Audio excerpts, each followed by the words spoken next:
অফিলিয়ারি শুধু প্রত্যয় নয়, তৃণমূল কংগ্রেস বরঞ্চ এইটাতে বেশি গুরুত্ব দিচ্ছে যে চতুর্থবারের মুখ্যমন্ত্রী হিসেবে শপথ গ্রহণটা কবে করবেন, 6 তারিখে না 7 তারিখ। 4 তারিখ নিয়ে বিশেষ কিছু চিন্তা নেই। মমতা বন্দ্যোপাধ্যায় যখন 2011 এসেছিলেন তখনও বোধহয় ভোট পার্সেন্টেজ 90%কে ওভার করে যায়নি। এবারে কিন্তু একেবারে সরকার বিরোধী ভোট বলেই অ্যাবাভ 90% ভোট পড়েছে। এটা প্রতিষ্ঠান বিরোধী ভোট, সবাই জানে। ওনারা এখন কি করবেন, মুখ লুকাতে পারবেন না। 4 তারিখ আগামীকাল হয়তো 12:30টার পর থেকে অন্য সুরে সুর বাঁধবেন, গান গাইবেন।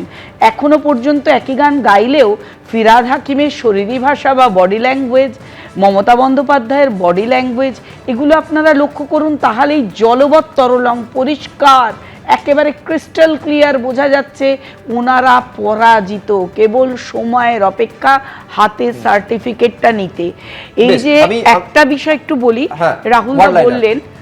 রাহুলদা বললেন যে ফলতায় পুনর্নির্বাচন।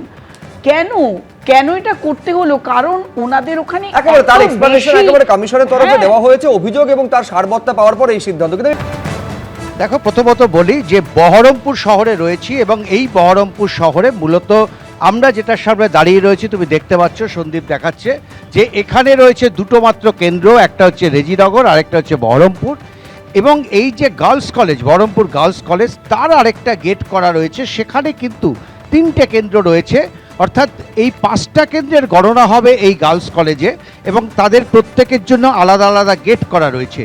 কেন্দ্রীয় বাহিনী তারা ভেতরে মোতায়েন রয়েছেন, যদিও গেটের সামনে অথবা দুটো গেটের সামনেই কিন্তু আমরা এখনো পর্যন্ত কেন্দ্রীয় বাহিনী সেই অর্থে দেখতে পারিনি। রাজ্য পুলিশ এখানে পাহারা দিচ্ছেন। অন্যদিকে তুমি জানো যে মুর্শিদাবাদ জেলা, তাতে 22টা কেন্দ্র রয়েছে। 22টা কেন্দ্রই কিন্তু অত্যন্ত গুরুত্বপূর্ণ এই কারণে যে পশ্চিমবঙ্গের রাজ্য রাজনীতিতে এই আসনগুলো কাদের হাতে থাকবে তার উপর কিন্তু অনেকটাই নির্ভর করে, অনেক কিছু নির্ভর করে। গতবার যেমন আমরা দেখেছিলাম 2021-এ এখানে তৃণমূল কংগ্রেস 20টা আসন জিতেছিল, কংগ্রেস একটা আসনও জিততে পারেনি এবং অন্যদিকে বিজেপি তারা 2টো আসন জিতেছিল। 2016 সালে কিন্তু মাত্র তৃণমূল কংগ্রেসের 3টে আসন ছিল, বিজেপির কোনো আসনের প্রশ্নই ছিল না এবং মাত্র 8% ভোট তারা পেয়েছিল এবং বাকি আসনগুলো ছিল বাম এবং কংগ্রেস জোটের। স্বাভাবিকভাবে মুর্শিদাবাদের রাজনৈতিক গতি প্রকৃতির ওপর কিন্তু বলা হয় যে পশ্চিমবঙ্গের সরকার গঠনের একটা প্রক্রিয়া বোঝা যায়। একেবারে সরকার গঠনের প্রক্রিয়ার কথা উজ্জ্বল বলছে। এখন সরকার কারা গঠন করবে সেটা কালকে ইভিএম খোলার পর যত সময় গড়াবে ধীরে ধীরে সেইটা স্পষ্ট হয়ে যাবে। দেখুন, দাবি কিন্তু সব পক্ষের থেকে সমানভাবে করা হচ্ছে। যেমন শ্রমিক ভট্টাচার্যের বক্তব্য আমি এইখানে দর্শকদের সামনে রাখবো, যেখানে তিনি বলছেন কাল অপেক্ষা করছে অপ্রত্যাশিত ফলাফল। কি বলেছেন একবার দেখুন। আবার বলছি, সমস্ত প্রত্যাশার বুক চিরে এক অপ্রত্যাশিত ফলাফল আগামী কালকের জন্য অপেক্ষা করছে। আর যে ফলাফল এখনো পর্যন্ত আমরা তাতে কোনো মন্তব্য করিনি, সেফোলজিস্ট বা বিভিন্ন ভোট ফেরত সমীক্ষা থেকে যে বেরিয়ে এসেছে সেটার সঙ্গে কোনো মিল থাকবে না। রাহুলদা, শ্রমিক ভট্টাচার্য রাজ্য সভাপতি বলতে হবে আশাবাদী হতেই পারে, তাই নিয়ে তো সেটা তো কোনো বাস্তব কথা হলো না।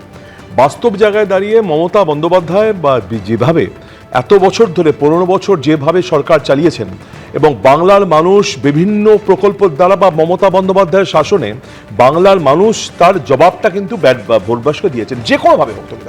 প্রতিবারই শুভ্র আমরা দেখেছি কেন্দ্রীয় বাহিনী এসছে, প্রতিবারই নানা রকম ধাক্কা নিলাম, প্রতিবারই মানে কি বলে এই নানা রকম চারদিক দিয়ে অটুট মানে বজ্র আটুনি। যেমন ফলতায় দাঁড়িয়ে নির্বাচন কমিশন বললো 21 তারিখ ভোট হবে, তার মানে 21 তারিখ ভোট, তার আগের দিন যে ভোট হয়েছিল যে বজ্র আটুনি হলো, তাহলে ফসকা গেল। তার মানে এত কিছু করার পরও সেখানে যদি রিগিং হয় বা যদি ভোট ঠিকঠাক না হয় তাহলে দোষটা কার? এত কিছু করার দরকার কি ছিল? সেদিনই বললো না কেন?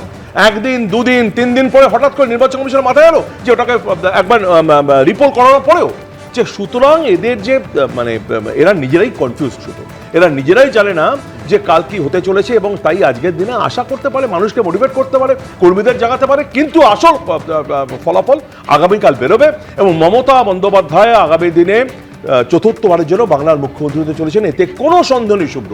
মমতা বন্দ্যোপাধ্যায়ের উন্নয়ন, মানুষের পাশে থাকা মামাটি মানুষ মমতা বন্দ্যোপাধ্যায়কে দুহাত তুলে আশীর্বাদ করেছেন এবং আমরাই সরকার গড়তে চলেছি। কালকে তা কিন্তু আমি 12টা বলি, মধ্যে সরকার গড়ার দাবি কিন্তু দুপক্ষের থেকে সমানভাবে করা হচ্ছে। বিজেপি যেমন করছে একইভাবে তৃণমূল কংগ্রেস করছে। আমি এবিপি আনন্দ, এগিয়ে থাকে, এগিয়ে রাখে।